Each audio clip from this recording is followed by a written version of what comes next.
Bible is true. And can I ask you a provocative question? I don't mean to offend you by any way, but Sure.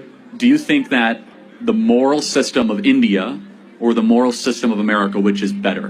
What do you mean by moral system? Like Caste system. Yeah, I disagree with the caste system. Got it. So you disagree with it, but is there something objectively evil and wrong with saying that 200 million people are permanently in poverty?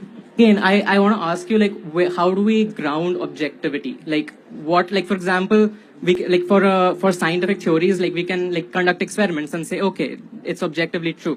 But, like, for morality, like, it depends person. Like, for example, people living in India at that time, for them, it might have been okay, right? So, like, how do we ground the objectivity? Like, you have to believe in God. You have to believe in a power, more specifically, a monotheistic one. Okay, why is that? Well, because if you have many gods, polytheism, you have many moralities. And if one God, one morality. So that's why ethical monotheism founded America.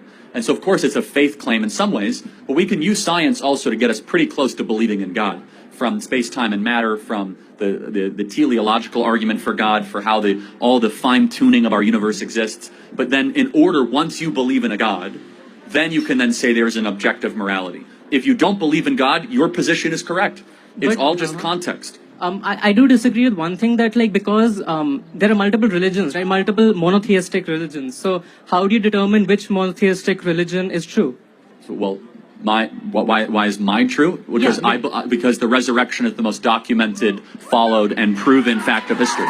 Of all the different things, is that the resurrection of Jesus Christ is by far the most compelling event in human history besides the creation of the world.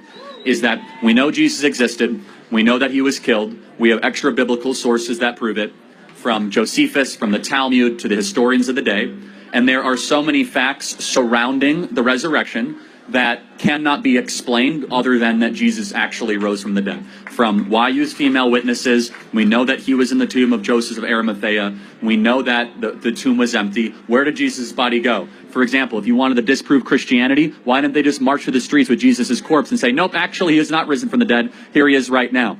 From all these different elements, we stake all of our chips as Christians into the resurrection of Jesus Christ. Amongst many other things, that the Bible is materially true every time that we do an archaeological discovery in the Middle East. The more that we discover, the more that we search in the Middle East, the more we find out that the Bible is true.